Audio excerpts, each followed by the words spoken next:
नमस्कार दोस्तों, स्वागत है आपका आउट ऑफ द बॉक्स के एक नए एपिसोड में। पिछली चर्चा में हमने जज वाली अदालतों और ज्यूरी कोर्ट, जिसमें जज के साथ आम नागरिक बैठ के फैसला सुनाते हैं, के अंतर को समझा था। हमने जाना था कि कैसे भारत के जजों को अधिकतर खरीदना बहुत आसान है, जिससे भारत में अदालतों में न्याय कम और फैसलों की खरीद फरोख्त ज्यादा होती है। हमने यह भी समझा था कि भारत में जजों की नियुक्ति एक जज करते हैं और जज के ऊपर आम नागरिक का कोई कंट्रोल ना होने की वजह से जजों की नजर में भारत के आम नागरिक भेड़ बकरी से ज्यादा कुछ नहीं। और क्योंकि हमारी अदालतें भ्रष्ट हैं, इसलिए बाकी के सरकारी विभागों में भी बेतहाशा भ्रष्टाचार, गैर जवाबदेही है, जिसकी वजह से पूरे देश में सामान्य नागरिक को बहुत सी कठिनाइयों का सामना करना पड़ता है। अदालतों के भ्रष्टाचार और गैर जवाबदेही, यानी जिसे इंग्लिश में कहते हैं अनअकाउंटेबिलिटी, के वैसे तो बहुत सारे डायरेक्ट और इनडायरेक्ट नुकसान हैं, लेकिन एक डायरेक्ट नुकसान जो पूरे देश की अर्थव्यवस्था से संबंधित है, आज उसी की चर्चा करेंगे। ये नुकसान है जज वाली अदालतों की वजह से फैक्ट्री इंडस्ट्री व्यापार की उत्पादकता, यानी प्रोडक्टिविटी एंड एफिशिएंसी का घटना। तो इस बार हम चर्चा करेंगे कि किस तरह से भारत की अदालतें भारत के विकास में सबसे बड़ा रोड़ा बनी हुई हैं।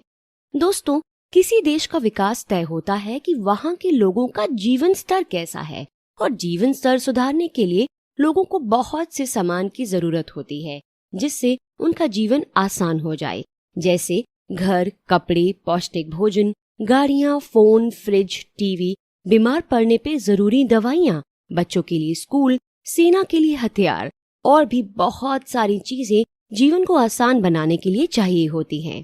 अगर ये सभी चीजें देश के अंदर देश के रहने वाले लोग बनाते हैं तो देश तरक्की करता है।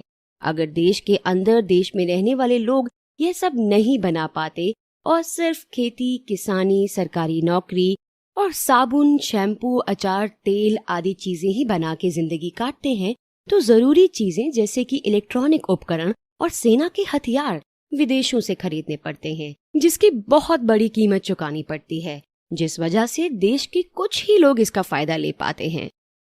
आज हम आईआईटी जैसे रिसर्च संस्थान से निकले हुए बड़े बड़े इंजीनियर्स, साइंटिस्ट, बिजनेसमैन को देख के खुश तो होते हैं, लेकिन उन्हीं आईआईटी को चलाने वाली किताबें, लैब की मशीनें विदेशों से आती हैं। आज हम भारत की सेना पर पूरा विश्वास करते हैं कि वो हमें दुश्मनों से बचाएगी, लेकिन उसी सेना के अधिकतर हथियार विदेश से आते हैं, वो भी एंड यूजर अग्रीमेंट के साथ। ऐसे ही हम घर में मोबाइल, टीवी, बाइक, कार आदि सभी चीजें सैमसंग, एलजी, फिलिप्स, होंडा की इस्तेमाल करते हैं, जो सभी विदेशी हैं।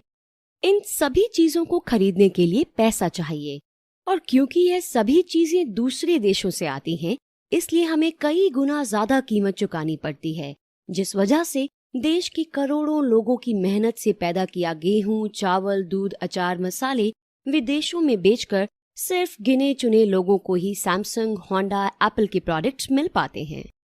अगर देश के लोग ही सैमसंग, होंडा, एप्पल जैसी कंपनियां खड़ी करके बेहतरीन प्रोडक्ट बनाएंगे, तो इन प्रोडक्ट के लिए हमें कई गुना ज्यादा कीमत नहीं चुकानी होगी, और धीरे धीरे पूरे देश के लोगों तक अच्छे मोबाइल, टीवी, फ्रिज, घर घर बनाने का सामान, कपड़े, दवाइयाँ पहुंचने लगेंगी।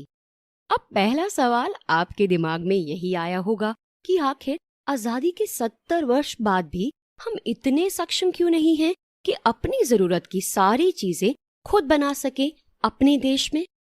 दोस्तों, किसी देश में किसी भी तरह के प्रोडक्ट को बनाने के लिए इंडस्ट्रीज, फैक्ट्रीज चाहिए होती हैं, और फैक्ट्री आराम से लग सके इसके लिए बहुत से पॉलिटिकल एलिमेंट्स जिम्मेदार होते हैं।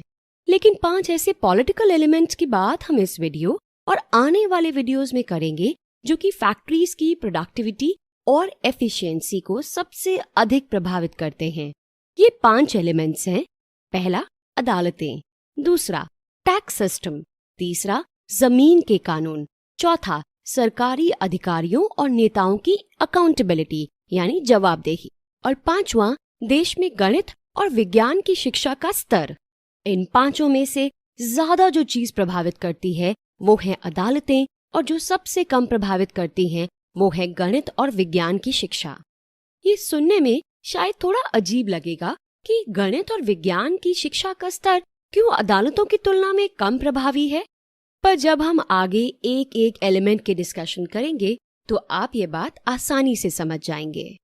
तो दोस्तों, इस पॉडकास्ट में हम चर्चा करेंगे कि किस तरह से अदालतों का करप्शन और गैर जवाबदेही देश में फैक्ट्री, इंडस्ट्री, व्यापार खोलना और चलाना बेहद कठिन बना देती है।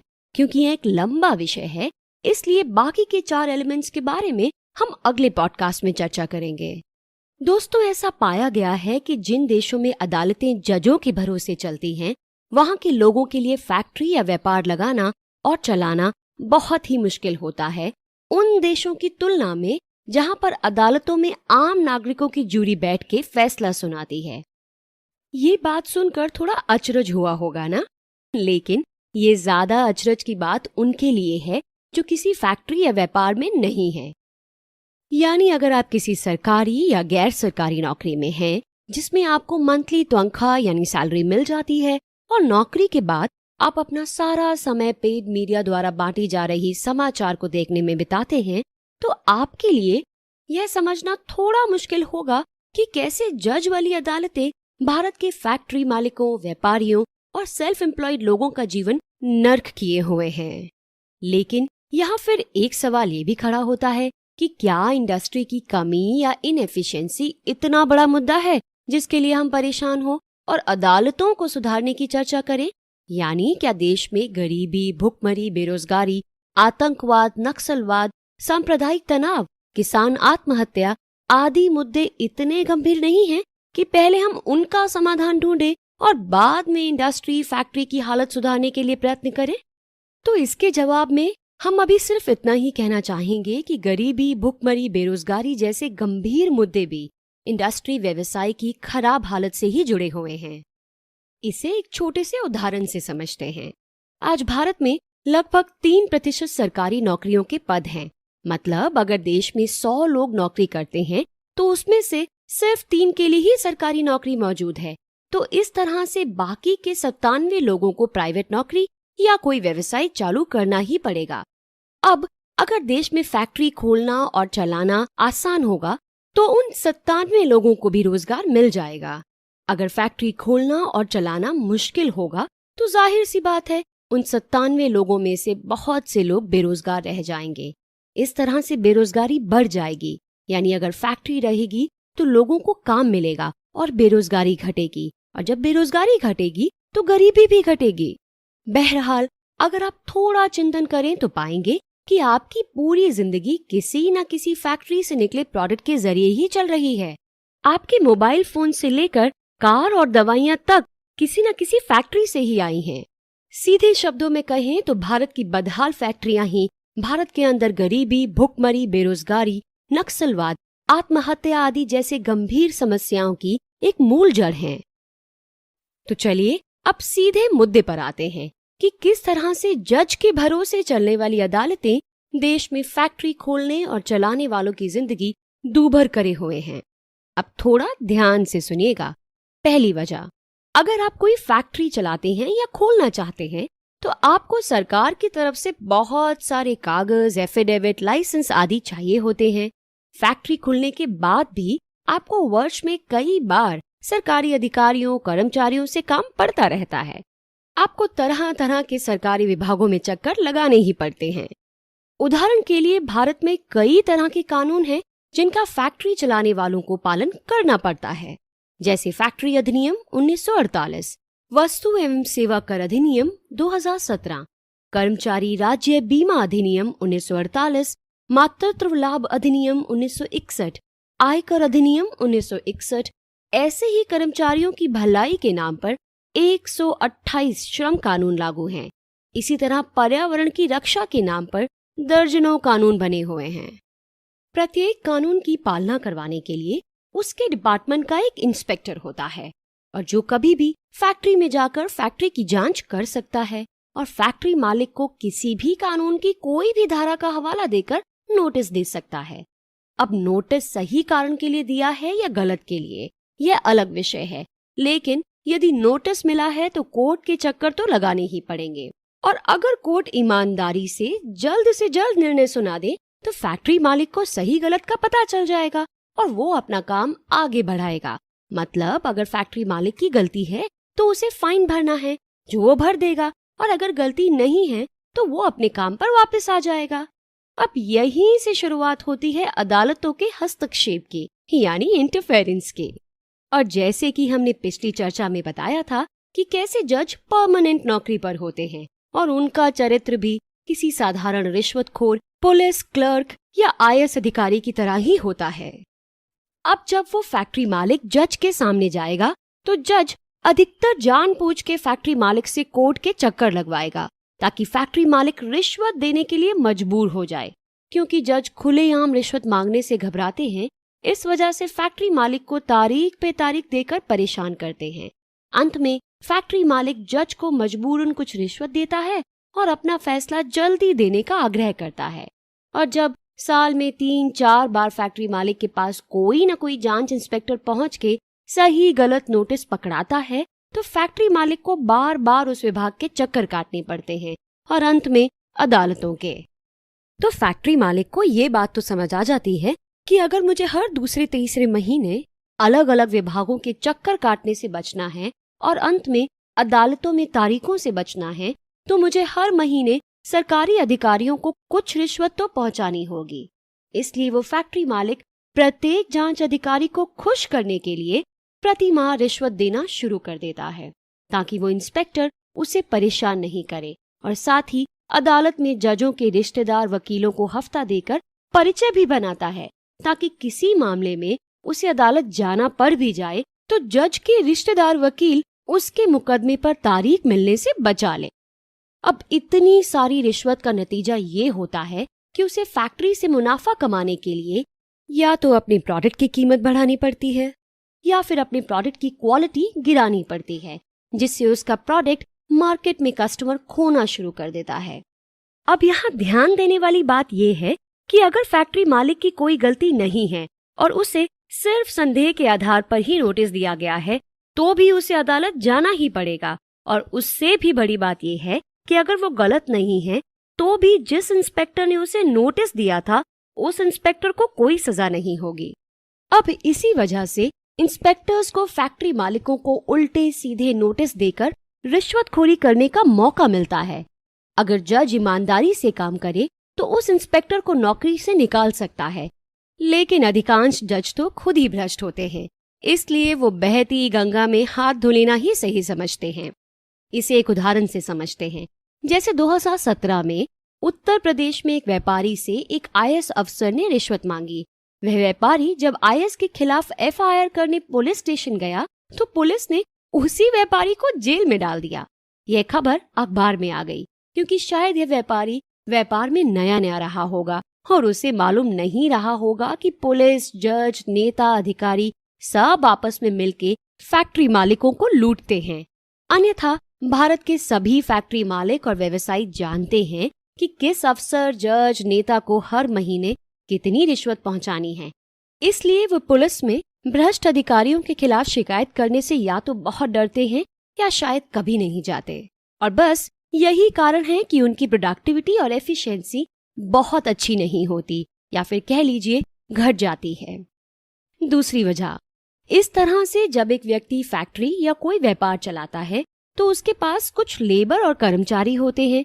अब लेबर से विवाद होना या लेबर का किसी अन्य लेबर से विवाद होना कोई बड़ी बात या कोई नई बात नहीं है। अगर आप किसी सरकारी या गैर सरकारी नौकरी में होंगे तो यह अच्छे से समझते होंगे कि कर्मचारियों का आपस में विवाद बहुत आम बात है। इस तरह के विवाद को लेबर डिस्प्यूट या इंडस्ट्रियल डिस्प्यूट कहा जाता है और किसी भी फैक्ट्री में ऐसा होना बहुत आम बात है। कभी किसी लेबर को चोट लग गई या कभी किसी लेबर की मृत्यु हो गई या फिर कुछ लेबर ने फैक्ट्री में चोरी कर ली। कभी फैक्ट्री मालिक भी बहुत बुरा हो सकता है।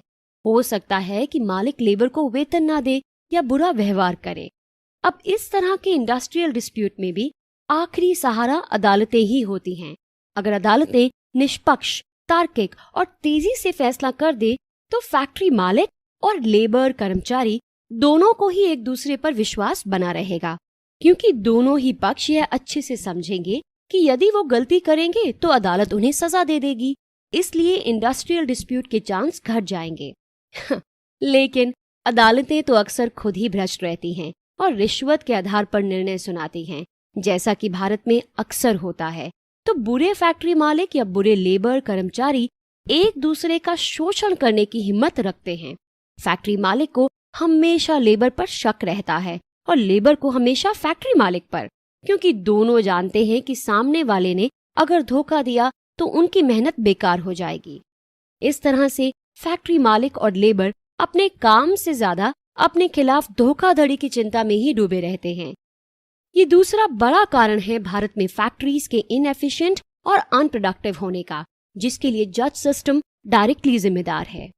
तीसरी वजह जिससे जज सिस्टम नुकसान करता है वो है कंपनियों की आपस में कंपटीशन। इसमें बड़ी कंपनियां सरकारी अधिकारियों को रिश्वत देकर छोटी कंपनियों के मालिकों को सच्चे झूठे मामलों में अदालत में खिंचवाती हैं और जज को रिश्वत देकर छोटी कंपनियों के मालिकों को परेशान करके उनका व्यापार बंद करवाती हैं।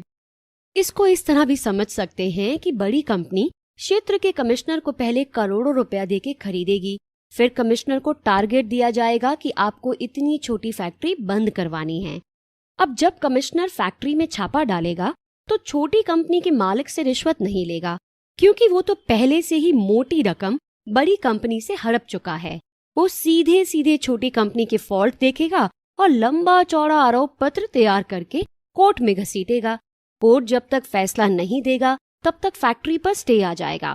अब फैक्ट्री मालिक यदि साल भर बाद केस जीत भी जाता है तो वो उसके किसी काम का नहीं, क्योंकि साल भर तक फैक्ट्री बंद रहने के कारण उसका पूरा रोटेशन टूट चुका होता है और वो फैक्ट्री मालिक मार्केट से बाहर हो जाता है। तो दोस्तों आइए अब समझते हैं कि कैसे ज्यूरी कोर्ट, ज्यूरी अदालतें फैक्ट्री मालिकों को प्रोटेक्शन देती हैं, यानी उनके अधिकारों की रक्षा करती हैं, जिसकी वजह से फैक्ट्रीज की प्रोडक्टिविटी बढ़ती है। अगर हमारे देश में ज्यूरी कोर्ट कानून लागू हो जाता है तो किसी भी फैक्ट्री मालिक, व्यापारी आदि के खिलाफ कोई भी शिकायत पहले अदालत में ज्यूरी मंडल के सदस्यों के सामने रखी जाएगी। ज्यूरी मंडल शिकायत को पढ़ेगा और तय करेगा कि इस शिकायत में कितना दम है कि फैक्ट्री मालिक को अदालत में घसीटा जाए। पर अब समझने वाली बात यह है कि आमतौर पर ज्यूरी सदस्यों के सामने ऐसी शिकायतें बहुत कम आएंगी जिनमें सरकारी अधिकारी जानबूझ के फैक्ट्री मालिकों को परेशान करना चाहते हों, क्योंकि सरकारी अधिकारियों को समझ आ जाएगा कि अगर उनकी शिकायत में सच्चाई नहीं होगी तो ज्यूरी उल्टा उन्हें भी सजा कर सकती है और हो सकता है वो उन्हें हमेशा के लिए नौकरी से भी निकाल दे। बहरहाल अगर फैक्ट्री मालिक के खिलाफ शिकायत में सच्चाई होने का चांस होता भी है तो उसे ज्यूरी सदस्य फॉरवर्ड करते हैं और फैक्ट्री मालिक को अदालत में बुलाते हैं। क्योंकि ज्यूरी सिर्फ एक मुकदमे को सुनने के लिए आती है और सुनवाई लगातार हर दिन चलती है, इसलिए फैक्ट्री मालिक को तारीख पे तारीख नहीं मिलती। ज्यूरी अदालतों में किसी भी मामले में जजमेंट 2-3 दिन या फिर हफ्ते भर में आ जाता है, जिस वजह से फैक्ट्री मालिक को कोर्ट के चक्कर नहीं लगाने पड़ते। अगर उसकी गलती होती है तो उसे अपना फाइन भर के अपने काम पर लौट जाने दिया जाता है, और अगर गलती नहीं होती तो सरकारी अधिकारी के खिलाफ भी ज्यूरी कारण बताओ नोटिस जारी कर सकती है। अगर सरकारी अधिकारी की मंशा गलत पाई जाती है तो उसे ज्यूरी नौकरी से भी निकाल सकती है, जिस वजह से सरकारी अधिकारी भ्रष्टाचार करने और फैक्ट्री मालिकों से रिश्वतखोरी करने से डरते हैं। यहाँ ध्यान देने वाली बात यह है कि ज्यूरी अदालतें गलत तरीके से चार्ज करने वाले अधिकारियों को भी दंडित कर देती हैं, क्योंकि ज्यूरी पैनल के आम सदस्य सोचते हैं कि फैक्ट्री मालिक काम का आदमी है, ये हमें, हमारे बच्चों को रोजगार देता है, यदि इनको हमने बर्बाद किया तो उल्टा हमें ही नुकसान होगा। इसी तरह से इंडस्ट्रियल डिस्प्यूट में भी ज्यूरी बहुत तेजी से दूध का दूध और पानी का पानी करके फैक्ट्री मालिक और लेबर दोनों के बीच विश्वास कायम करती है, जिससे दोनों पक्ष एक दूसरे पर भरोसा करते हैं और मन लगा के काम करते हैं। जबकि जजों में इस तरीके की कोई सिंपैथी नहीं होती, क्योंकि जज तो परमानेंट नौकरी पर है, उसके लिए फैक्ट्री इंडस्ट्री जाए भाड़ में, उसको तो हर महीने अपनी सैलरी बिल्कुल टाइम पे मिल जाती है। इस तरह से जहाँ ज्यूरी अदालतें होती हैं वहाँ के फैक्ट्री मालिकों को सरकारी अधिकारियों से भय नहीं होता और साथ ही फैक्ट्री मालिक और लेबर में एक दूसरे पर विश्वास रहने की वजह से दोनों पक्ष सुरक्षित महसूस करते हैं और वो ज्यादा अच्छे से काम कर पाते हैं। तो दोस्तों, जिस देश में ज्यूरी अदालतें होती हैं, उस देश में बहुत सी छोटी छोटी फैक्ट्रियां आपस में कंपटीशन करती हैं। इस कमर तोड़ कंपटीशन की वजह से नया इनोवेशन होता है और इस इनोवेशन की वजह से वे देश बेहतर उत्पाद बना पाते हैं। ये छोटी छोटी कंपनियां अपने बेहतर उत्पाद के कारण एक दिन विशाल भीमकाय कंपनियां बन जाती हैं, जिसे हम बहुराष्ट्रीय कंपनियां कहते हैं। आज एप्पल, माइक्रोसॉफ्ट, IBM जैसी बड़ी बड़ी कंपनियां किसी समय कुछ 2-3 इंजीनियर्स के द्वारा शुरू की गई थी। यदि इनके शुरुआती दौर में ही वहां के इंस्पेक्टर या जजों ने रिश्वत खाकर इन्हें बंद करवा दिया होता, तो क्या ये इतनी बड़ी कंपनियां कभी बन पाती? दोस्तों, हमने ऊपर जितनी बातें की हैं, उनके बारे में आपको भारत का पेड मीडिया कभी नहीं बताएगा। यह सब आपको अपने अनुभव और लॉजिक से ही समझना होगा। पेड मीडिया क्यों नहीं बताता, इसके कई कारण हैं, जिसकी चर्चा हम फिर कभी पेड मीडिया के ऊपर अलग से चर्चा करेंगे तो बताएंगे। फिलहाल के लिए अगर आपको अभी तक बताई गई जानकारी की पुष्टि करनी हो तो आप केंट विश्वविद्यालय लंदन के PhD छात्र अमृत अमीरप्पू द्वारा 2016 में लिखा गया article justice delayed is development denied the effect of slow courts on economic outcomes in India, यानी न्याय में देर विकास से वंचित होना पढ़ सकते हैं, जिसका लिंक डिस्क्रिप्शन में मिल जाएगा। इस लेख में उन्होंने चर्चा की है कि भारत की अदालतें बहुत से पिछड़े देशों की तुलना में भी काफी खराब स्थिति में हैं और इंडस्ट्रियल डिस्प्यूट में बहुत अन्याय और देरी होने के कारण भारत में फैक्ट्री खोलना और चलाना बहुत मुश्किल है। भारत में जजों का भ्रष्टाचार तो आम बात है, लेकिन जजों की कम संख्या अदालतों की धीमी गति की एक दूसरी बड़ी वजह भी है। आज चीन में 2 लाख जज हैं, वहीं लगभग समान आबादी वाले भारत में केवल 22,000 के करीब। हालांकि कुछ जजों ने अदालतों पर अत्यधिक बोझ के कारण भ्रष्टाचार पर बोला भी है, जैसे 2016 में जस्टिस TS ठाकुर ने प्रधानमंत्री को संबोधित किया कि जजों की संख्या 21,000 से बढ़ाकर 40,000 की जाए। लेकिन यह सुझाव काफी नहीं है, क्योंकि इससे जजों के भ्रष्टाचार में कोई कमी नहीं आएगी। हमारा मानना है कि भारत में ज्यूरी कोड कानून लागू हो, जिससे भारत की अदालतें निष्पक्ष, तेज और लोकतांत्रिक निर्णय सुनाने लगेंगी। आज भारत में फैक्ट्रीज और इंडस्ट्रीज की हालत बहुत खराब है। हमारे घरों में इस्तेमाल होने वाला ज्यादातर सामान हम या तो इंपोर्ट कर रहे हैं या फिर विदेशी कंपनियां भारत में आकर निर्माण कर रही हैं, जिसे अर्थशास्त्र की भाषा में फॉरेन डायरेक्ट इन्वेस्टमेंट यानी FDI कहते हैं। हम चाहे इंपोर्ट करें या FDI के जरिए प्रोडक्ट को अपने घरों में लेकर आएं, नुकसान हमें कई तरीके से उठाने पड़ेंगे, और जिसमें सबसे भारी नुकसान है रिपैट्रिएशन क्राइसिस का। रिपैट्रिएशन क्राइसिस का मतलब होता है हमारे द्वारा विदेशी कंपनियों का बनाया सामान खरीदने से फॉरेन करेंसी की कमी होना। रिपैट्रिएशन क्राइसिस के बारे में हम आपसे अगले पॉडकास्ट में चर्चा करेंगे, जिसमें हम बताएंगे कि कैसे FDI की वजह से देश में रिपैट्रिएशन क्राइसिस खड़ी हो सकती है और हमें क्या क्या नुकसान उठाना पड़ेगा। तो दोस्तों, आज के इस एपिसोड में इतना ही। हमें आपके कमेंट्स और रिव्यूज का बेसब्री से इंतजार रहेगा, तो बने रहिए हमारे साथ और